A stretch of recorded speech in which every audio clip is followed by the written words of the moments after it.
Hello, Steve here from the Vinyl Record Mission with a sigh of sadness as another amazing vinyl record bites to dust and falls victim to bad inner sleeves. Your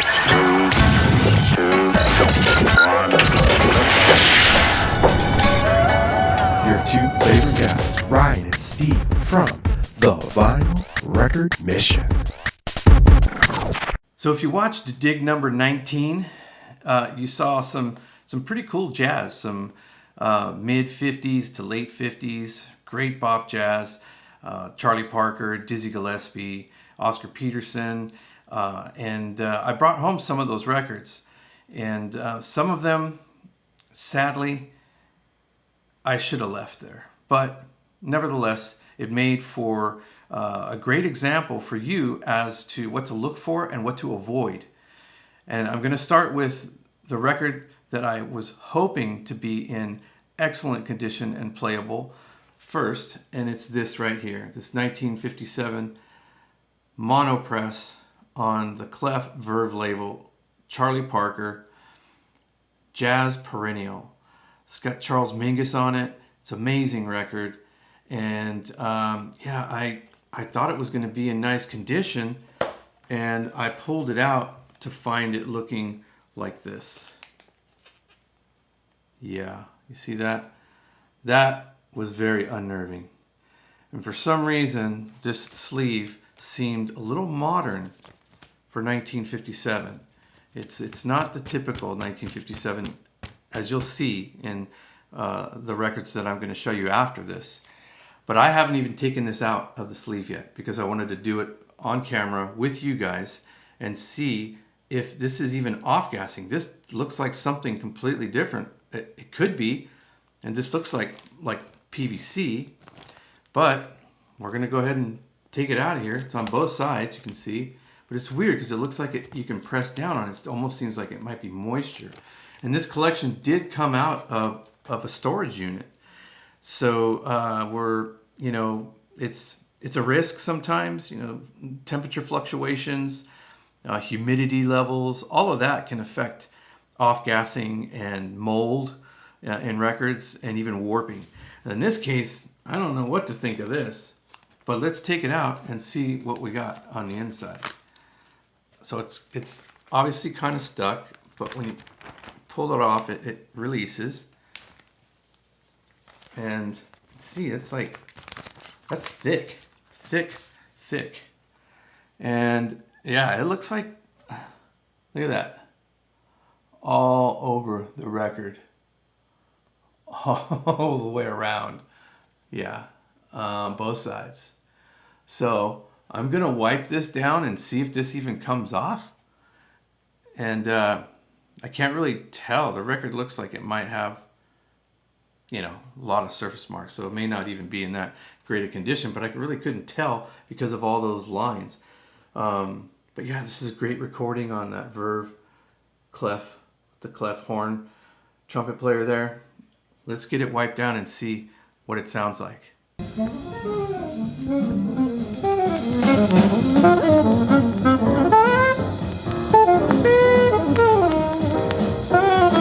It's not a total loss, but it's really not the kind of quality that I like to listen to, and I probably won't play it very much, but it'll make for a great placeholder for a record that's very difficult to find in near mint condition. So still not quite sure what came off of this or why this record caused such moisture or whatever that was, but that was from 1957. So here's my theory that somebody replaced the original baggie, which came in, or maybe they used that material.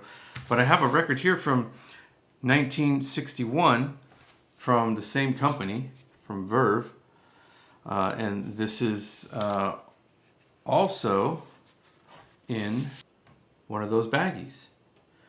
However, this baggie, as you can see, is very, very different from the other baggie.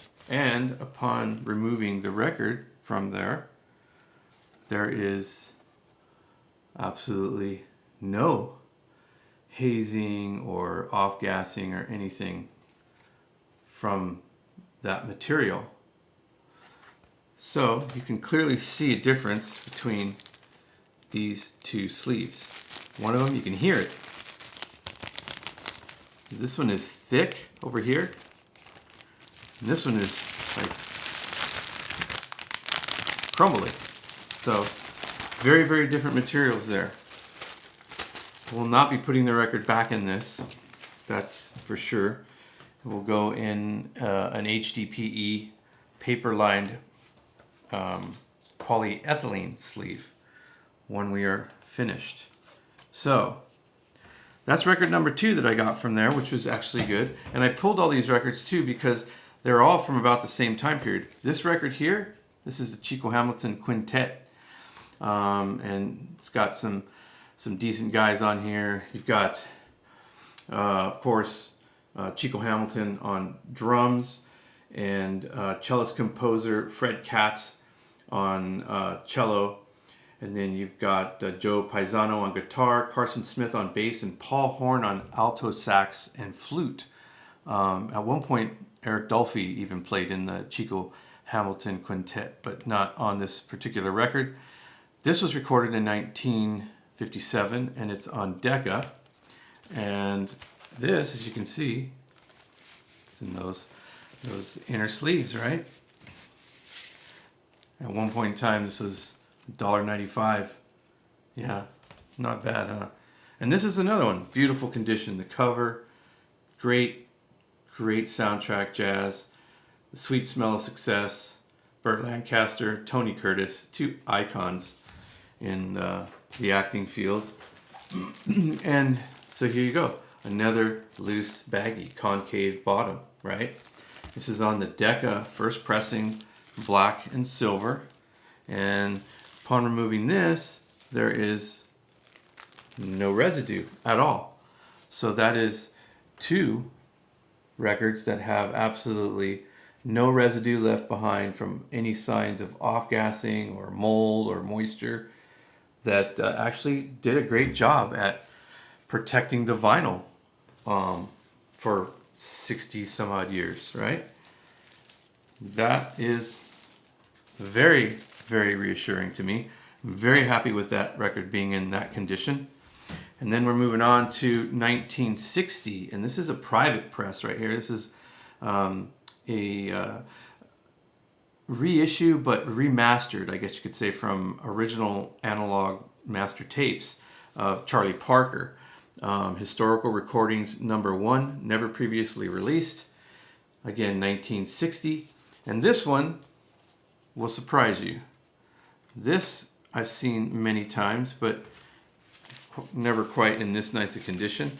I believe this is either rice or onion paper.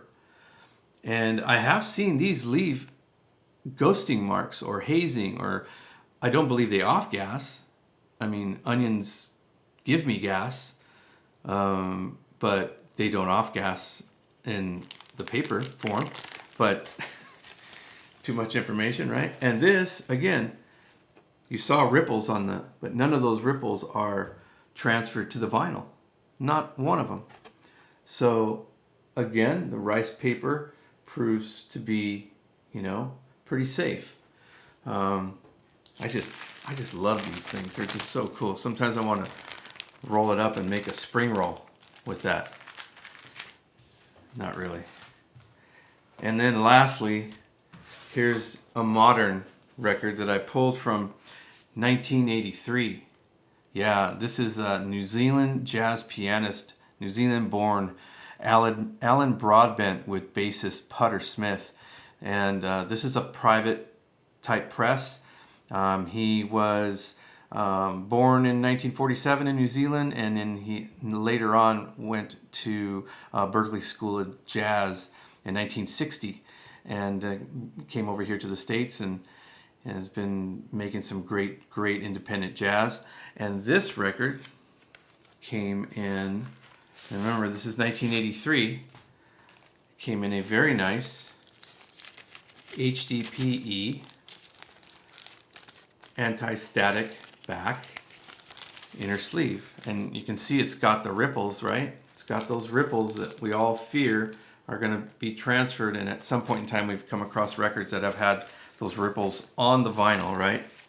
And this, my friends, is absolutely perfect. There's nothing on this at all except beautiful sheen, gloss, and a little bit of dust. So those sleeves proved to be pretty resilient and protective for our vinyl. So that's just 5 records that I pulled from this last dig number 19, that I wanted to share with you. One of them is pretty much a loss because of the condition. However, I don't believe it was to off-gassing. If any of you guys out there who know a lot and have shared a lot of information with us and educated the viewers and enlightened people to all kinds of great information regarding inner sleeves, please let us know if you know what that could possibly be on that first Charlie Parker record. Greatly appreciate that. But before we go, I wanted to show you the best way and the sleeves to actually put your records in to protect them for the long haul. So there's a couple of different routes. The first route I call the economical route, and it's for those of you who don't want to spend a lot of money on your inner sleeves and your outer sleeves. And I know I'm going to catch some flack for this. Some of the audiophiles are going to tell me that these sleeves will scratch your records, and they possibly will if you use them incorrectly. And what I'm talking about is acid-free paper inner sleeves. And note that I said acid-free, because acid can actually cause reactions and can damage the vinyl. So that being said, you can also scratch your vinyl, fine hairlines, if you take it in and out of these paper sleeves all the time, like regularly, like once a week or a couple times a week or whatever. And one of the things to remember is that the opening of these is perfect when you get them. And when you put a record in, you want to make sure that you open the opening wide like that, and do not let the record, this corner, come down and scuff or slide on the vinyl. It happens all the time. And once you bend one of these down and they get bent and you're pulling them in and out, and that lip or that bent part is sliding on the vinyl, it's going to leave hairlines. Over time, it's going to create a bunch of little hairline scratches.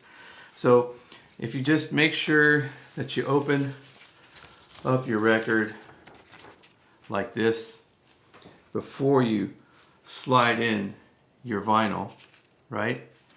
You're going to slide it in and you're going to keep it open like that. Keep those edges away from the vinyl as best as possible, and then just get it in there, and there you go. You got your record in there, and it's safe. And when you pull it out, the same way, make sure you grab it like that and keep those edges, if you can, away from the vinyl. It's kind of a task, but we are all very careful with our records. This is the paper anti-static acid-free inner sleeve, which is very affordable. And then you can slide it into a polypropylene outer baggie. And these are also the most affordable option for record collectors. And they do just fine. Over time, they can get cloudy and they can get kind of ugly, and they can show a ring right here, and they're just not the most aesthetically pleasing. But again, they are economical and they will protect your records better than not having anything on them. And then if you're a baller, or if you just want to really protect your records for the long haul, you'll go opt for these HDPE lined paper sleeves. And that's high density polyethylene, does not off gas, and the entire inner sleeve is lined with the HDPE inner baggie. And then into that, or your record goes, and then into this you will slide your album cover and your record behind your album cover. And then this is the resealable Japanese polypropylene, I believe, outer sleeves. And yeah, these work fantastic, and you can see they're a little more clear. They don't get, oh, and they also have the adhesive part is on the bottom, not on the tab. You don't want to buy them with the adhesive on the flap right here. That's a total nightmare. All right, so that's what I have for you today. I hope it was educational again, and maybe it can help prevent future damage to your vinyl record collection. This is Steve from the Vinyl Record Mission. Until the next dig or video, we'll see you next time. Take care. If you haven't, make sure you hit like and subscribe to the Vinyl Record Mission so that way you don't miss out on any future content. More videos coming your way.